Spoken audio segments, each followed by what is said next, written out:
Time management tips. This has to be one of those things that gets talked about so much, doesn't it? Are you always running out of time? Do you feel like you run around like a headless chicken? And you're frustrated that you don't seem to get the things done that you want to get done?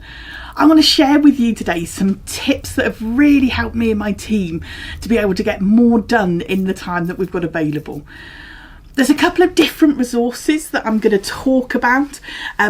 That is where I've got these things from. They really do work, which is why I want to share with you both the ideas but also where I've got them from so that you can go and read them. So the first one is a fantastic book. It's really short, it's ever so thin, it's not going to take you hours and hours to get through. It's got a funny title, which is Eat That Frog. The author I've written down because I don't remember people's names. It's Tracy who wrote that one. Eat That Frog is a great little book that's full of tips to help you, and I'll share a couple of them with you today. And the other one is the Pomodoro technique. Probably pronounced that wrong. It's Spanish for tomato, so I always remember it as the tomato technique. And I'm going to share that with you as well. So that you can have a go at that too. And these two different things really help me. Now, bearing in mind, I'm the queen of procrastination, okay?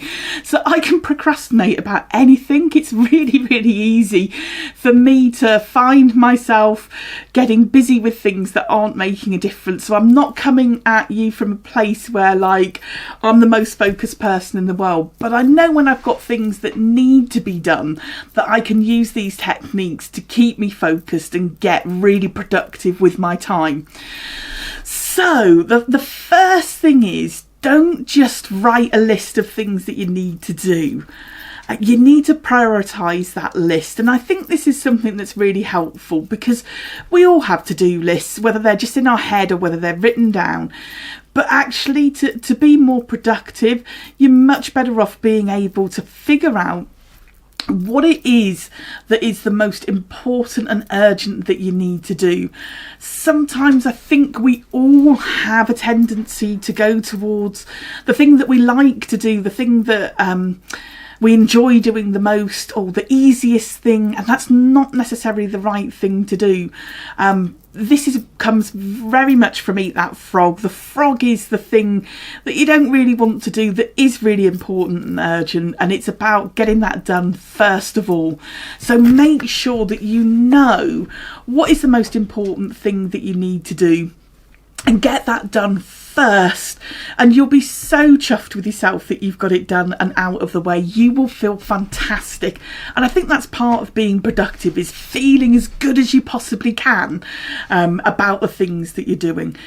I also, another technique that I do, which is a bit sad, and I'm going to have to admit it, is I give myself rewards for doing bad tasks. And they're often like my favourite tasks as a reward. But again, it sounds silly, but it works for me, okay? So there might be some really dull tasks that I need to do, like the accounts, or doing some admin, or doing some analytics on something. And I might be thinking like, oh God, do I really want to do that? And I will genuinely barter with myself of, right, if you get all of that done, then you can go and do something that you really enjoy.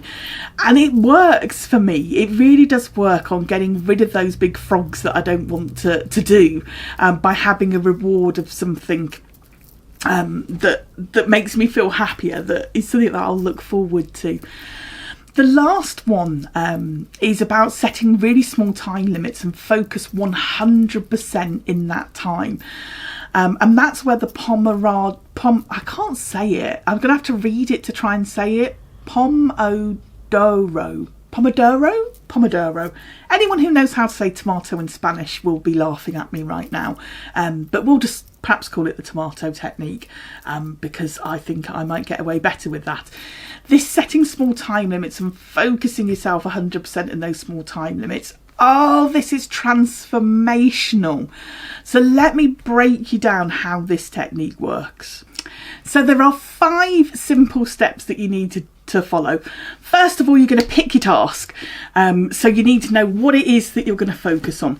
You're then going to set a timer for 25 minutes, and it needs to be like a real life timer, whether it's on your phone, an egg timer, whatever it is.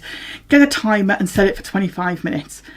And then the third thing that you're going to do is you're going to do that task for 25 minutes, 100% focused, not getting any other interruptions. Put your phone on silent, switch your emails off, get rid of everything else. And you're going to do that task for 25 minutes. When the timer goes off, you're going to have a 5-minute break. That's step number 4. That 5-minute break, you are not going to work. You're going to get up, you're going to walk around, you're going to take some deep breaths, you're going to do something that is completely different, that's a rest. So it's not, I'm not going to do that task, but I'll do this task. Leave your workspace, walk around for 5 minutes, do something completely different. And then you're going to come back and you're going to do another 25 minutes.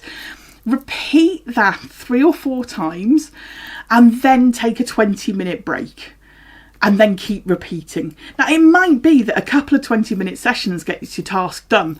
It never ceases to amaze me that actually something that I thought is this great big task that I've been putting off forever, one 25-minute session with undivided attention has it completely cracked and done.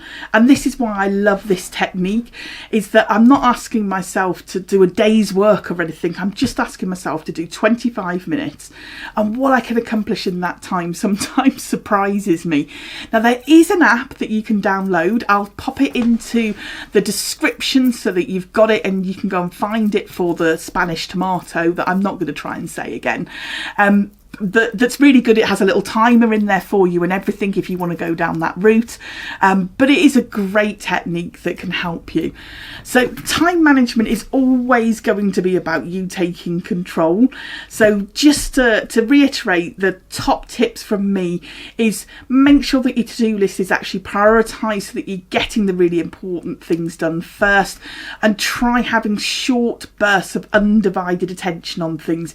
You'll be amazed how much you get done. Let me know how you got on trying out these tips. I'd love to hear from you on how they went, or if you've got some other tips that you'd love to share.